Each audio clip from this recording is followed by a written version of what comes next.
Ada dua hal yang tidak boleh disentuh oleh pembunuh profesional. Pertama, keluarga. Satu lagi, hewan peliharaannya. Geng ini, untung, tidak menyentuh kedua itu. Mereka langsung menyentuh dirinya. Ia adalah Hutch. Ia biasanya terlihat seperti pria baik di rumah. Malam itu, ada dua orang perampok masuk. Ia berinisiatif terlihat lemah, dan memberikan perampok mengambil uangnya. Dan juga jam tangannya. Ia memperhatikan tato yang ada di tangan perampok itu. Anaknya dari atas langsung menangkap penjahat. Ia mengambil tongkat golf ingin memukulnya. Tapi ia lihat pistol. Di dalamnya tidak ada peluru. Ia minta anaknya untuk berhenti. Perampok pun kabur. Anaknya bingung dan marah kepadanya. Polisi yang datang juga berkata, "Kalau ini keluarga saya tidak akan melepaskan mereka." Esok harinya, di kantor, adik iparnya juga merendahkan Hutch. Ia bisa menahannya.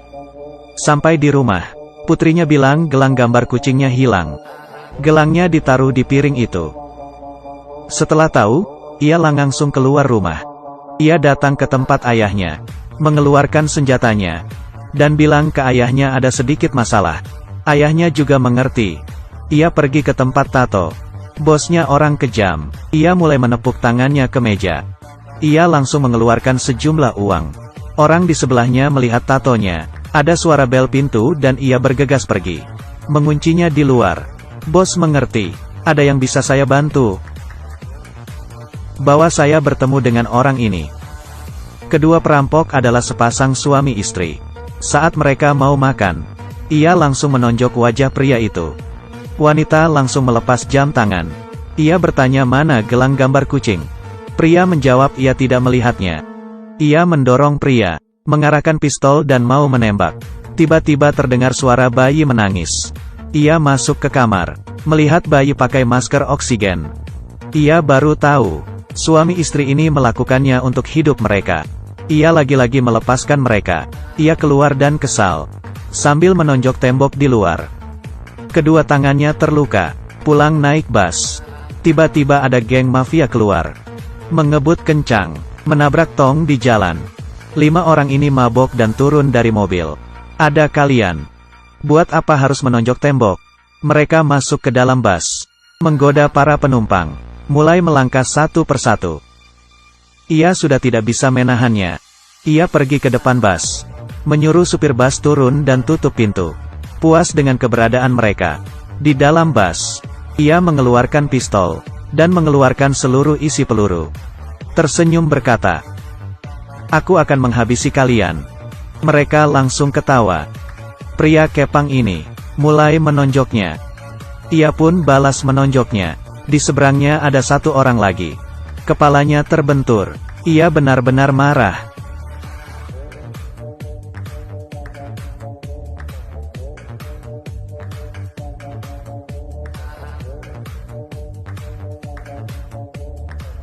Setelah berkelahi, ia dilempar keluar dari bus. Semua di dalamnya dipukul abis. Hidungnya berdarah, giginya copot. Kamu pikir hanya sampai sini? Ia bangun lagi, dan masuk ke dalam bus. Hari ini mau menghabisi mereka. Satu persatu ditonjok, dan beberapa ditusuk. Orang ini mulai memasukkan peluru ke dalam pistol. Ia putar badan dan mengambil tiang bus. Pukulan pertama di tangannya. Pukulan kedua langsung pukul kepalanya. Supir bus yang di luar terheran. Setelah selesai, ia mulai pergi. Di klub malam, saat Julian ini membicarakan bisnis, ada seorang penjaga melihatnya dengan serius. Tanpa berkata, ia langsung menonjoknya 2 kali. Dan dibenturkan palanya ke meja. Orang yang lainnya terkejut. Dan langsung bicara bisnis. Ada telepon masuk, buat Julian kaget. Datang ke rumah sakit, adiknya terluka parah. Ia mengambil kursi, dan melempar ke temannya. Tanya dia, siapa yang melakukannya? Temannya bilang ada seorang pria tua. Setelah dengan, ia berkata kamu sedang menipu saya. Ia langsung memukulnya lagi. Teman lainnya tidak kuat melihatnya. Dan mengeluarkan sebuah kartu kerja. Saat Hutch di rumah, ia dapat telepon dari Julian. Karena orang yang kemarin dihajarnya. Ia mencari tahu siapa dia. Ia adalah mafia paling berbahaya. Memegang ratusan juta uang tunai. Dicari tahu dari kartu kerja Hutch. Ketemu data ayahnya. Dan, lewat data rahasia, Tahu ternyata Haj pembunuh yang berbahaya. Mereka menemukan alamat rumahnya. Merasa ada yang tidak beres. Ia langsung membawa istri dan anak ke bawah tanah. Lalu mematikan lampu.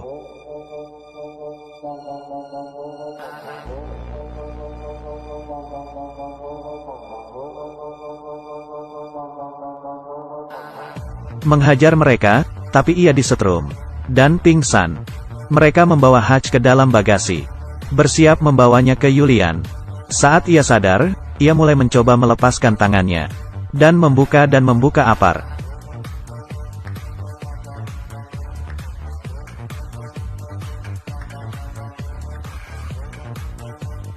Setelah merangkak keluar, ia lihat kunci. Semuanya telah dikalahkan. Ia menelepon ayahnya, beritahu situasinya semakin parah. Lalu kabur pulang rumah. Dari bawah tanah panggil istri dan anaknya, menyuruh mereka pergi. Ia mulai mengeluarkan batang emas, minum bir dan membakar rumahnya. Bersiap untuk pertarungan terakhir. Yulian menyuruh anak buah ke rumah ayah Haj. Mereka mengira ia tidur saat mau menembak. Tiba-tiba,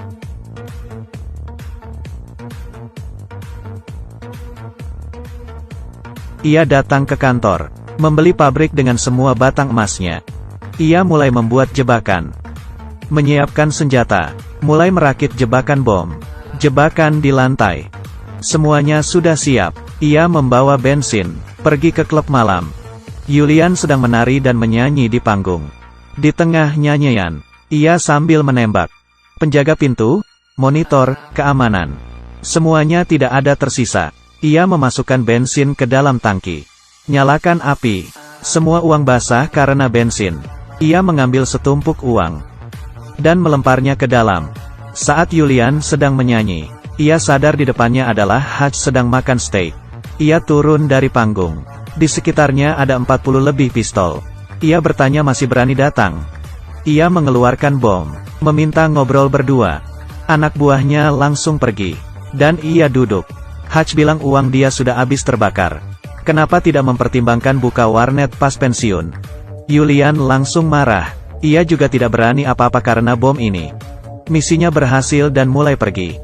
Balik ke mobil, dalam 3 detik. Yulian mulai mengejar. Haj melaju. Yulian balas dendam.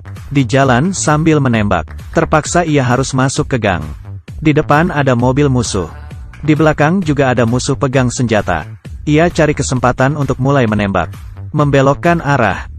Terus melaju. Saat mafia sampai di pabrik, baru turun langsung tertembak di pundak. Dari atas ada rekan satu tim mulai menembak. Di bawah ada ayahnya juga mulai menembak. Di dalam pabrik, ia menggunakan kompresor untuk melepas granat. Temannya mulai menembak jarak dekat. Satu tembakan langsung mengalahkan 3 orang. Ia menggunakan perangkap menembak musuh. Sampai di pabrik, menerbangkan tongkat baja ke arah 2 musuh. Di dalam pabrik, 3 orang terus menembak. Musuh satu persatu terkalahkan. Musuh satu persatu terkalahkan. Tersisa Yulian bosnya. Haj sudah tidak ada peluru. Ia pikir ceritanya akan kebalik. Tidak ada yang tahu, Haj membawa kaca yang sudah terpasang bom.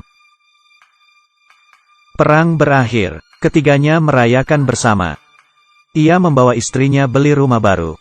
Ayahnya dan tim membawa banyak senjata. Tegang dan tidak terbayangkan.